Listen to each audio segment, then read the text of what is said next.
So this is the video for our 494th prediction for the fire signs of 1 Kings 18. Keep on knocking, keep on seeking, keep on asking. And we are predicting any time up to Tishri 21, which is October the 9th, for the second fire sign. And we're predicting Tishri 20 to 22 for the third fire sign, which is October 7 to Sept 10. But we think that the second fire sign will actually occur on Tishri 16, which is October 3-4, and the third fire sign is October 7 to 10. 8-9 would be the most likely date, Tishri 21. So Tishri 16 and Tishri 21 are the most likely. But any time before Tishri 21 and 20 to 22 for the third fire sign. And these two fire signs will begin World War III. It begins actually on Tishri 21 at the third fire sign. And we will be raptured at this church, we believe, into the ark between the 16th and the 21st, whilst this goes on. I don't see, the second fire sign occurs when we're down here, and the third fire sign occurs when the church, I don't think I am, but the rest of the church is in the ark. And so the way we got to these dates is we basically pushed it forward a month from our previous attempt. And the reason we did that is that we got a fantastic understanding. Frank Conger got this amazing understanding about the 6,050 years from Adam's birth. So a brief history of Armageddon will now ensue. Isaac Newton had it as 2060, he thought that would be the end. He got that by adding 1260 years, a day for a year, from Daniel 12 to 800 AD, which he thought was something to do with kings or churches. I think to do with churches, actually. I can't remember. But in his book, Observations on the Prophecies of Daniel and the Apocalypse of John, he pegged it at 2060. And he also worked out that Adam was born roughly circa 4000 BC, which was correct. He was actually born 4027 Tishri 2. Then Archbishop Usher did a whole chronology from Adam to Jesus, and had Adam born 4004 at the autumnal equinox in that year. Then, let's see if I can remember, will I remember the whole of this? Then Reverend John Aquila Brown in 1823 postulated that the 7 times of Daniel 4 referred not only to 7 years of Nebuchadnezzar losing his kingship, but also to 7 years of years, or 7 years taking a day for a year, or 2,520 years, 7 times 360 days of the biblical lunar calendar, with 12 months and 30 days in each month. The original calendar of mankind that Newton recognised as the original calendar of mankind. He said, whence the 360 degrees of the ecliptic. So so the brilliance of Reverend John Aquila Brown was that he recognised that Daniel 4 was quadratic, that one dream could have 2 solutions, 2 interpretations, 2 symbolisms. One symbolism, but standing for 2 different things in 2 different time periods. And that indeed is how the Bible's written. It's a dead history book and a living prophecy book. So, so it has different meanings in different time periods, and it especially has meanings in the time of the end. And it's not difficult to see the things written in a code. It is quite difficult to decode it, especially chronologically. And in fact, it's above mankind's capability, I have discovered. I have proved. But what happens is, if you pray in faith, even though you aren't tall enough to see over the 8-foot wall into the Garden of Eden, the angels will lift you up and pop your head over the wall and give you a glimpse of the glory of God and his plan and his chronology. And with that glimpse, you get one step closer to a better decoding of the scriptures. And a big step was taken by the Reverend John Aquila Brown in 1823, and he worked out that Jesus would come. The second coming would be, which he thought was at the end of the 20 years, he pegged that as 1917, which was 20 years after 604 BC, which was the correct date for the first regnal year of Nebuchadnezzar, or at least when he became king. I think his first regnal, or his accession year, I can't remember which. He got 1917, which put you in the First World War. Then the Millerites predicted 1844. They took 2300 evenings and mornings of Daniel 8, and they took that to be 2300 years, and they added it to when they thought Nehemiah Artaxerxes 1, which is Artaxerxes Longimanus, when he gave the permission to Nehemiah to go back to Jerusalem and help with building the temple. Well, it was built by him, wasn't it? Miller thought it was 457 that command was given. It wasn't. It was 455 actually. 455 Nisan it was given, and that was 69 weeks of years, 483 years of Daniel 9, before John the Baptist started baptizing in actually 29 Sivan. He started baptizing, but he was anointed to baptize in Nisan, first fruits, 29. And the Messiah is the anointed. So there was 483 years or 69 weeks of years before the anointing of John the Baptist, until the Messiah.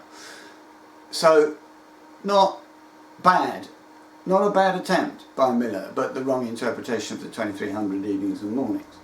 But he was the sort of, I can't say he was the father of it, because John Aquila Brown preceded him, but he was one of the shoulders upon which our new 6050 prophecy stands. It all stands on Newton, and his stuff stands on the first guy who really went for this was Philo, who was a contemporary of Jesus, and then I think Barnabas, or some of them, some of the early Christians had this 6,000 year concept. The kingdom being 1,000 years and it being a Sabbath, so there's a 6,000 year working week preceding it, so we got to do is add 6,000 to something and hey presto, you're in the kingdom. Not quite that simple, it's actually 60-50. Alright, so then after the Millerites, who gave birth to the whole Seventh-day Adventist movement, there was Nelson Barbour, who thought it would happen in 1873, and he was influenced by the Millerites. And then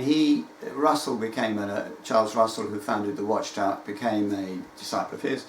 And then they split up because Nelson got upset when he got disappointed. They call 1844 the Great Disappointment.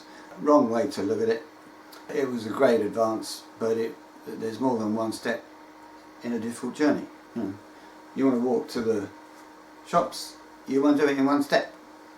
So all these people made steps, but some of them got upset when their step didn't end up in the right, being the end of the journey.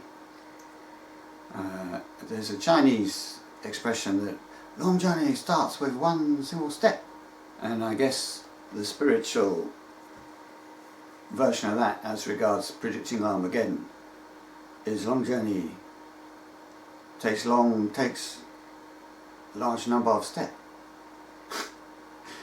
And don't give up. Keep on seeking. So Russell then predicted 1914, it being 20 years of Daniel 7 after 607 BCE, which he thought was when Jerusalem fell to... he thought it was when Gedaliah got assassinated, I think. I actually didn't think that. He thought it's when Jerusalem fell to Nebuchadnezzar. It isn't. It fell in 586. And then Franz tried to fix that, I think.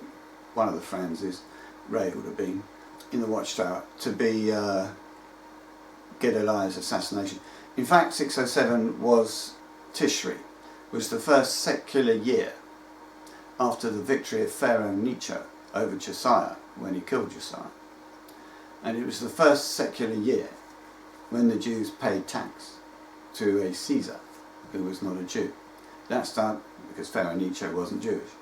And that began the Gentile time. So Russell actually, through providence rather than interpretational competent, reached, I better be careful what I say because he's alive as an angel in the ark at the moment, in the third Holy Spirit. Anyway, I'm sure he'd be happy to have been blessed by the Holy Spirit and to have achieved it through their help. He got the start date right, but he put the wrong event on it. And the continuous Gentile times did end in 1914 with the First World War, which was the start of the signs of the times in Matthew 24. So both him and John Aquila Brown put Jesus is coming in the First World War. In fact, the second coming was 1889, L9, and he didn't understand where he was. It was when he himself accepted the first New Covenant saint into his church, he being the first. And well, he was predicting the second coming of Christ. And it had already happened. Well, at least the second presence had already happened. Jesus then comes to his church, actually, to appoint a faithful slave, which he did in 1901 Tishri, when he appointed Russell and the first New Covenant saints in the Watchtower over all the first New Covenant saints in the world. And they were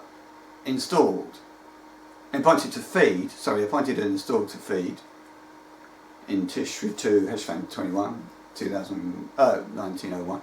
And in 1905, Nisan and Sivan at the Pentecost was when they were appointed to rule. So Jesus came in 1901. He was present in 1889. And what Russell did is predicted two events that had already occurred, unbeknown to him. He knew that he had some 1NCs in the church. I think he may have known he was a faithful and discreet slave, actually. These things are so tantalising, he was so close. And he knew something happened in 1914, and obviously when the First World War broke out, he thought, well, this has got to be Armageddon. Who wouldn't have thought that? But it wasn't, because the end is not yet. So that was Russell's brilliant attempt, but he was standing on the shoulders of really John Aquila Brown, who came up with the concept that the 7 times of Daniel 4 was 20 years, and he was standing on the shoulders of the Millerites and Barbour, who got him into the ball game of predicting the second coming of the Christ. It's amazing. Charles Russell was the third Elijah, and he didn't know he was. Armstrong thought he was, Herbert Armstrong, W. Armstrong, thought he was the third, an Elijah. Armstrong got that right. There needs to be an Elijah, but it wasn't him. He predicted 1943. And then there was this Pentecostal guy who predicted, Branham, I think, or Branham or something, and he predicted I think it was 87. Oh, that's right. Nelson Barbour did The Midnight Cry, didn't he? That was his book. Then there was, I can't remember his name, who did a book that sold 63 million copies. But he was really a commercial guy. Then there was Harold Camping, who he predicted a whole bunch of dates before he died. But he was a commercial guy, made 120 million out of radio stations.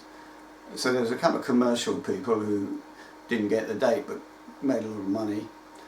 And then there was me, who realised that the 6,000 years did not begin at Adam's birth, because the world didn't begin then. The world began at Adam's sin, and in fact it didn't even begin then. It began when Jesus agreed to pay for Adam's sin and made the angelic ransom covenant with Jehovah. So it began on actually 3993 Nisan 15.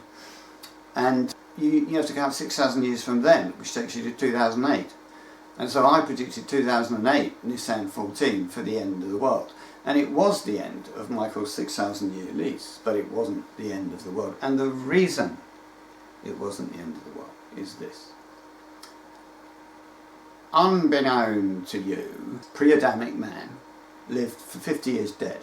The reason for that is he was the children of the angels. The angels, some of them, I don't think it was all of them, I don't know, but some angels had to reproduce by having human children. And the reason for that is that human children learn empathy because we are frail and have to look after each other. Whereas angels are not frail. They're indestructible other than by God. So they are really, I mean, you talk about born with a silver spoon.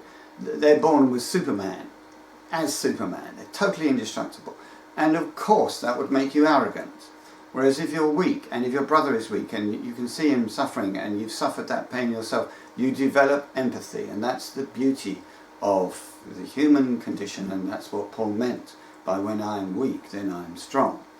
So angels had to spend 50 years as pre-Adamic humans before they became angels.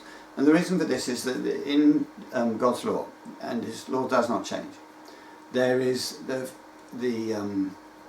what should I call it? It's the provision of the Jubilee. And the way the Jubilee works is that you're born, you're born with a birthright. And if you ever lose that birthright, because in ancient Israel, for example, you were born with some land and a house on it, which your father had built, or your father's father's father's father had built. And actually you lived in a house which you built on that land. And if you got into hard times and you screwed up everything, you might sell that land to someone else. And if you did that, you could only sell it. You could only grant a lease until the next Jubilee. So you grant a between 1 day and 50-year lease, basically. And you got the house back always at the Jubilee. The thing about the Jubilee was that after 50 years, you would always be returned to your birthright, your hereditary possession. And that was a form of social services, basically. Rather than going down the dole office or not going down the dole office and getting just sent a cheque in the post and doing nothing, sitting on your bum on a sofa and probably moonlighting. Anyway, the equivalent of that back in Israel, there were two equivalents actually. One was that you could, sell your hereditary possession and then you get it back. And the reason you got it back is that you could make a living out of your land and you could live there. So you had your house, you had your food, and these are the two main things we all need, shelter and sustenance. And of course the other provision was slavery. So if you really went bankrupt, everything was really diabolical and you couldn't afford to eat, you didn't starve to death, you sold yourself to your mate, hopefully. And if you did that, you'd have to be liberated after 7 years. Sorry, at the next Sabbath, not after 7 years. At the next Sabbath, during the Jubilee. So every Sabbath, every 7 years in the Jubilee, all the slaves, Hebrew slaves, were liberated, and every 50th year you got returned. So this was God's, original form of social services, really. And, it's privatised social services, basically. So going back to Adam, going back to the pre-Adamics, they were the sons of angels. And so they were born as humans, but after 50 years they had to receive their birthright, which was to become an angel. Now, I mean, they were born and born again at the same time. But when they were humans, they were connected. They also had an angelic body, and they were connected to the angelic body.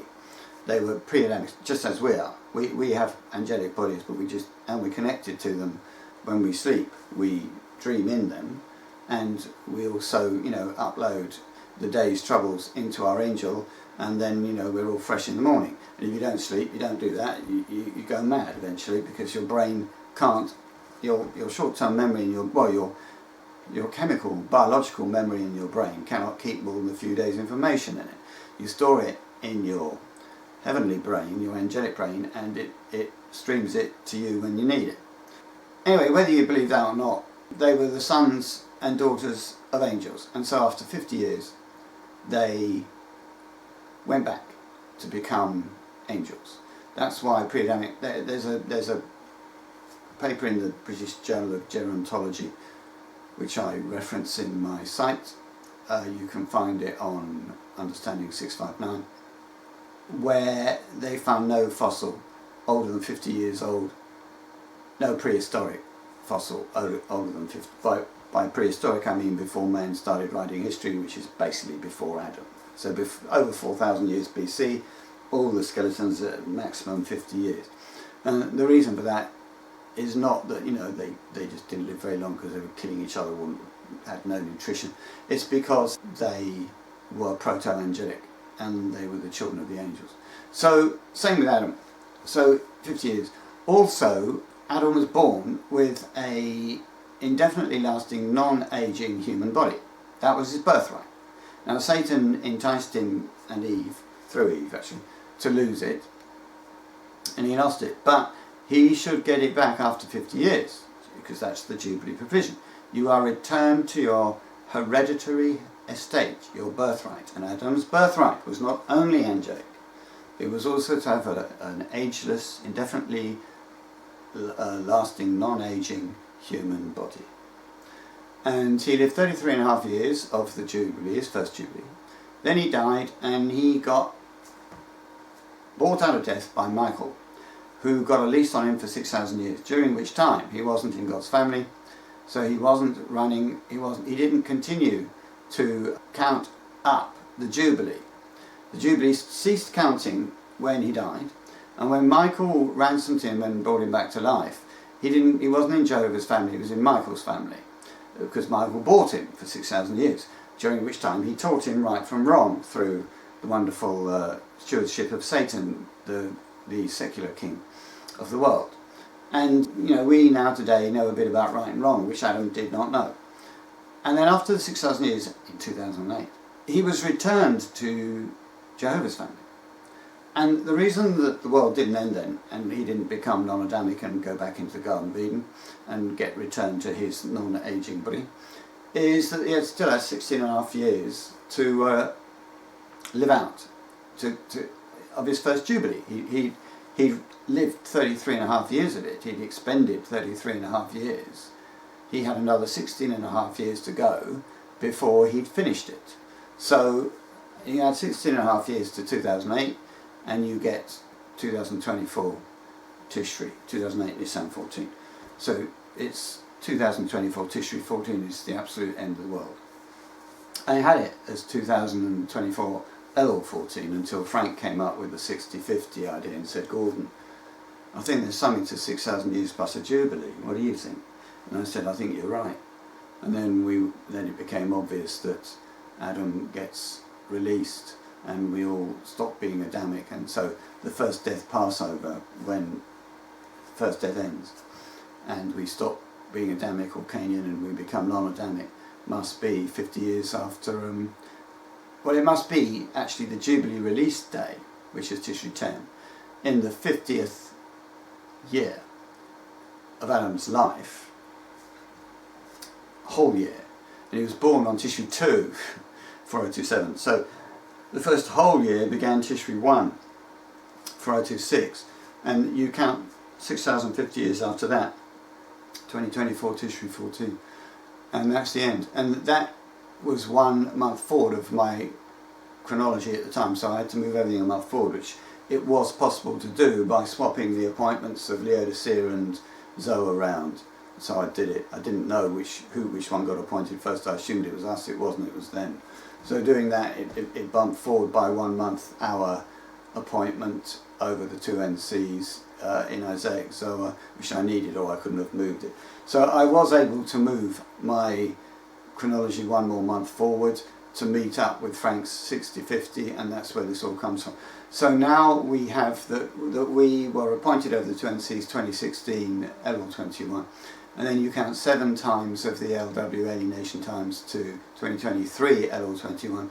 Then you count 30 or 31 times of the census count of 1 Kings 18, 42 to 44, and that takes you to Tishri 20 to 21, 22.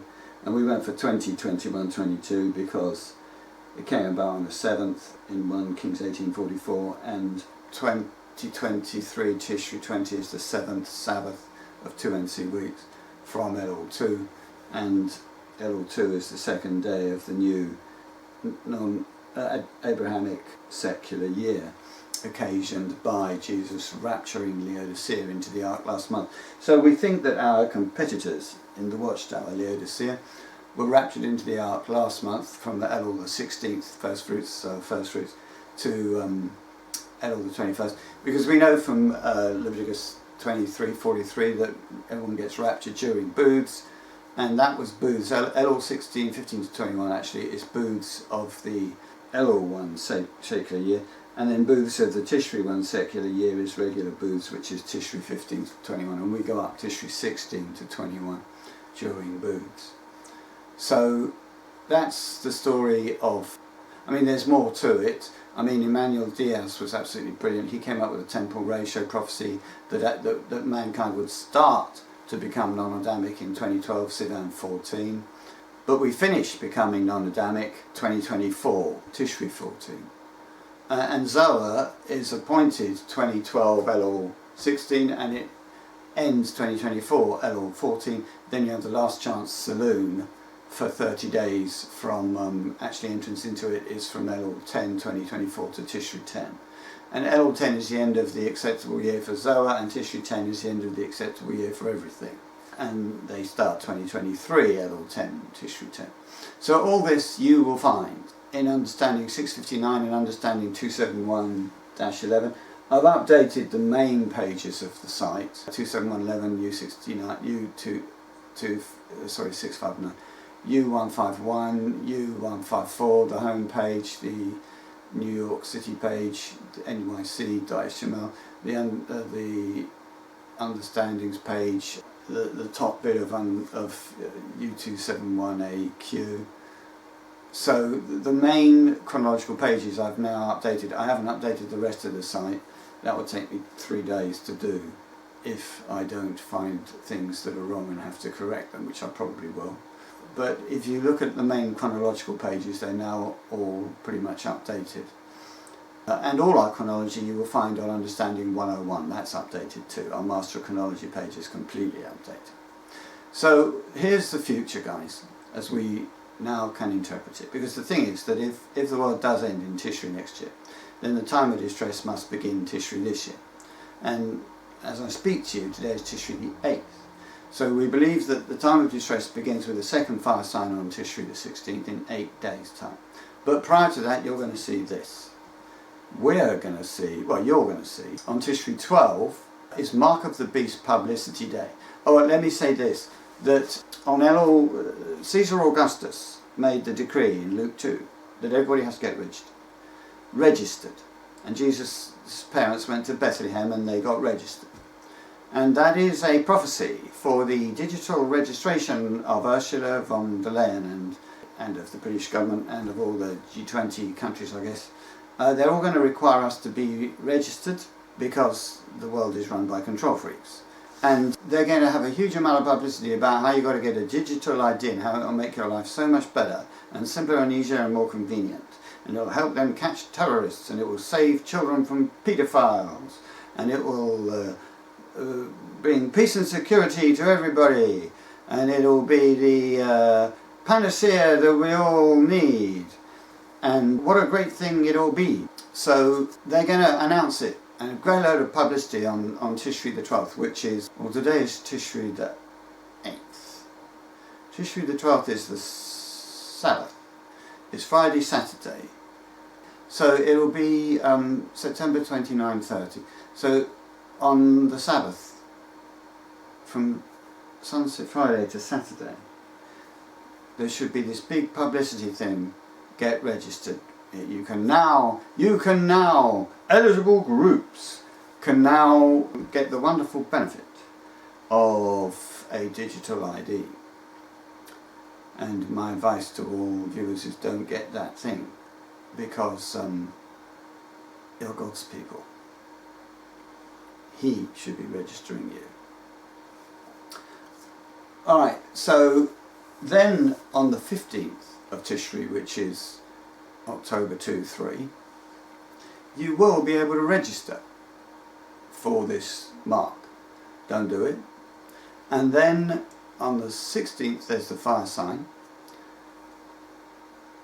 and then on the 21st there'll be the third fire sign, and the mark will be enforced at that time under wartime martial law, which will say, you know, you've got to get the mark, and if not, you'll be thrown in the fiery furnace of World War III. And that's the next 13 days as we see it. That's how we see the next 13 days in our chronology. the width of the image of the beast of Daniel 3 is 6 cubits. That's the period from Tishri 15 to 21. The musical instruments, there were 9 musical instruments. There were 6 specific musical instruments in Daniel 3, and there's a Hebrew plural of all sorts of musical instruments, which counts as 3 times. 6 plus 3 is 9. So the noise on all the instruments is symbolising every form of media there is being used by the government to make a noise telling you get registered. So what I would say to everybody is when you do get registered, the reason you shouldn't get registered is that, the Bible says don't do it, put it simply. But if you, what will happen if you don't do it is that your money will be stolen by the government. You will be denied access to your money and regarded as a, undesirable person, terrorist, whatever. And you will be discriminated against. And so if you have faith in God, the thing to do is take your assets out of money and certainly out of the bank and put them into, gold, silver, whatever. I'm not giving you financial advice. I'm giving you theological advice, which is your money all the money you have in the bank in fiat form will be no longer yours on Tishri 21 if you're going to refuse to take the mark. So prepare yourself for that, I would say. It's not quite as dire as it seems, because all those who don't take the mark and who have either faith or love will be raptured into the ark or actually be passed over, executed and resurrected on the 3rd day into the ark, which all it means you fall asleep and wake up in the ark. And during the whole period of this mark of the beast test, which is a test on whether you want to collaborate with a discriminatory government or you don't. And because they'll be discriminating against people who won't take the mark for whatever reason. Rather like the unvaccinated people were discriminated against. And I'm sure there'll be a vaccination component to the mark. So my advice would be get ready for that now if you aren't already. I mean, our chronology has been known to be wrong, but this time I don't think it's wrong. And I've said that many times before, but we've never had the 60-50 interpretation, which is really elegant and beautiful, and I can't see how that's wrong. It's got to be a jubilee. Adam must be restored after 50 years. There was a 6,000 year gap in the 50 years because Michael had a lease of that duration. So it's a 60-50 year deal. And then the time of distress begins a year before then. So in other words, the real time of the end, the last possible version of it, begins in 6 days' time. So my advice to all you YouTubers is don't let them steal your money. Take it out. I'll put it in a form that won't be stolen. Invest it in something else, which I can't give you advice on, but I'm sure you can work out what to do. And may God bless your faith and save you into his ark and into his kingdom. Amen.